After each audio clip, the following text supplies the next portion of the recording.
Hey, in today's video, I'm gonna show you how to plant garlic. That's right, I'm a little late, but it's still gonna be okay. First thing I have to do is I have to change out my raised beds. I've been waiting to do this a long time ago. This is from Vegega. I'll put a link in the description. And if you wanna check it out, you can. And I also have a discount code that I'll put down there too. All right, the beds are getting real old and starting to deteriorate. So I'm gonna go ahead and handle that. I'll see you in several minutes. It is so cold. Look how cold it is. This is frozen. I gotta hurry up. Let's go. Hey, I had to show you something. I just got finished removing one raised bed, but I got free compost. I want you to see it. Along the sides where I have my raised bed, only the top layer was hanging up. All this right here is compost. All right, so if you look at that raised bed right there, I got one layer, I got another piece of wood, and a third piece of wood. These pieces of wood over here, I had them under the ground and they are already composted. All right, so that's all I had left of the top part. Hey, that's the reason why I'm going to metal beds. I don't have to worry about it for at least 20 years. All right, let me get back to it. Oh yes, it is planting time now. So I have the raised bed up to where I want it. And I already put some of the holes down, which I'm gonna talk to you about the spacing in a second. But if this is your first time trying to pry your garlic loose, because you gotta take the cloves apart. All I do is take my thumb, take my nail, and just go down and try to make space in between the garlic. And once I get that space, all I'm gonna do is pop it loose, just like that. And so I got my garlic coming loose, and I gotta do that for all of them.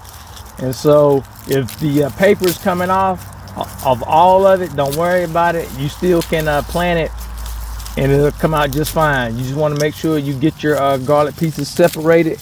And so I'm still going around trying to get all of them apart. And once again, just put your fingernail in between it and pry it loose. If you don't have fingernails, you still can pry it loose. Just pull them apart just like this. And it should come loose for you and we'll be good to go. All right, that's easy. The next thing you want to do once you got these apart, you can separate your cloves. You want to prioritize them. The ones that are a lot larger, see that, compared to this. Now, in theory, this one right here is going to produce a bigger clove than this one.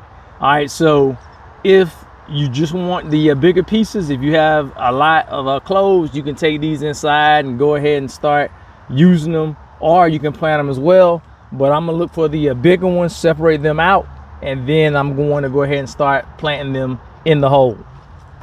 So I've already added some fertilizer. I got to add a couple more, and I use just any grain fertilizer will work. I use tomato tone, which it has NPK of 468. You can use the 555, it'll be good as gold. And so what I'm gonna do now, I've already added some bone meal. I'm gonna add a little bit more into the actual planting holes.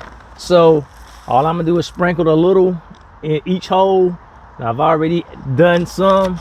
And so some people say this is a root crop. Some people say it's not, but it's under the ground. So I'm just gonna add the bone meal just in case, because it can't hurt. Anything organic, I think is gonna be fine.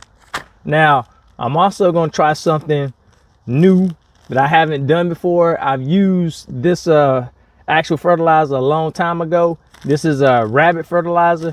The only thing I did was I put the droplets inside my coffee grinder, and then I grinded it up. I don't drink coffee, so I don't use it but for gardening. So I grinded it up, and I like to have it just like this.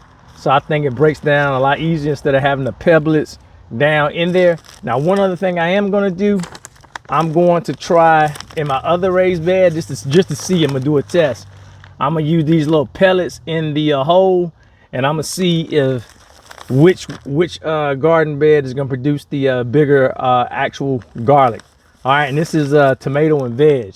So I will add tomato and veg in the hole, and I will add the rabbit manure, and I just want to see how the pellets go. All right, so all I'm gonna do is drop a little bit in before I get ready to start planting. Now, while I'm putting this rabbit manure in the holes, I want to talk to you about the two types of garlic that you can choose from. You either have the soft neck garlic, which I'm using right now, and you have hard neck. Now, hard neck garlic, you're gonna be in climates that are very, very cold. So zone 8 and up, I wouldn't really need to do the hard neck garlic. I can, and I'll talk to you about that in a second. Now, the soft neck garlic is gonna last a lot longer, and so I could store it up to a year. So, and when you go to your grocery stores, chances are you're gonna see the soft neck garlic. The garlic is like the neck is laid down, while the hard neck garlic is nice and strong, it's straight. Another thing with the hard neck garlic is that it's gonna be a lot more pungent. It's gonna have a harder, stronger taste to it. So I'm definitely gonna try that next year. And if you're in a mild area like me, then what you can do, you can put it in the refrigerator for 2 months, and that's gonna give it the right amount of chill time. So when you bring it out into the garden, it's still gonna be cold out here, so it needs a little bit more time, chill hours, so that we can produce these big bulbs that we want. All right, so those are some of the differences between the two. So just look in your area and see what zone you are in, and so you'll know which garlic you would need to plant.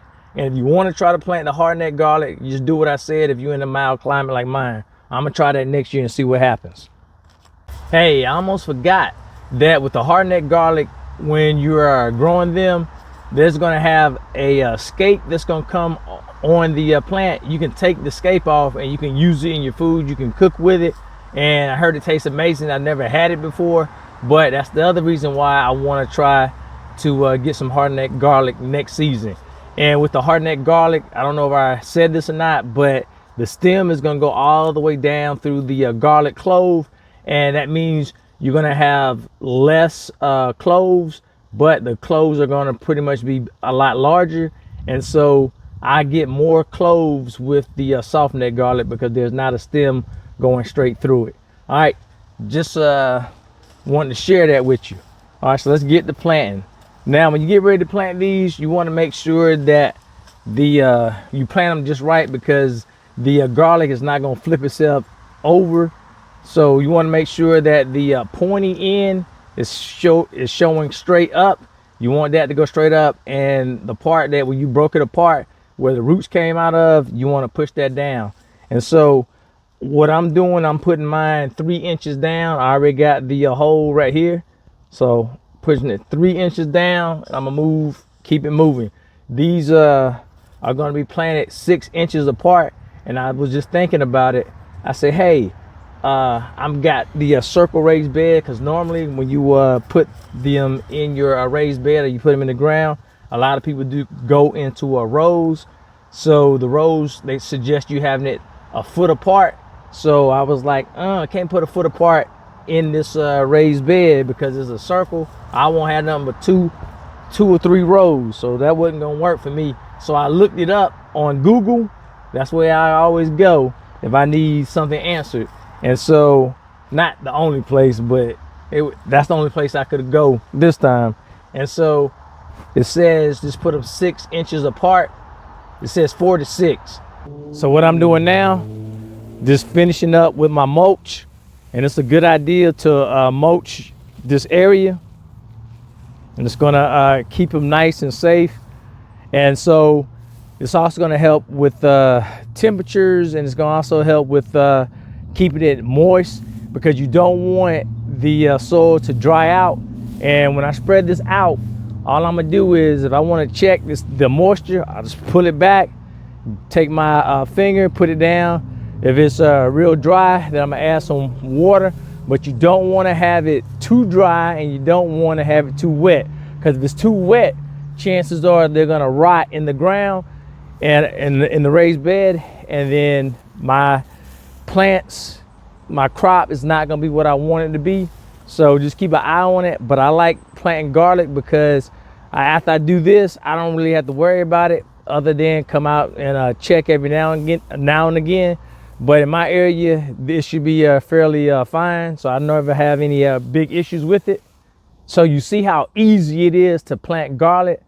I can just wait until it's time to get them to come up. And once they come up, then I will start adding some more fertilizer up until the last month.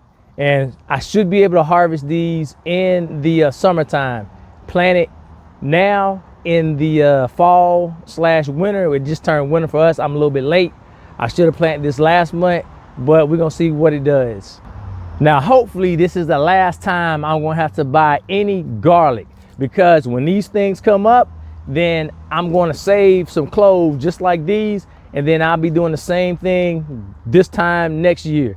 Let me know in the comments if you already planted your garlic. Oh, I do have to buy the hardneck garlic because I want to give that a try next year. But I got loads more to plant, so I'll see you next time. Hopefully I don't run out of space. All right, see you later.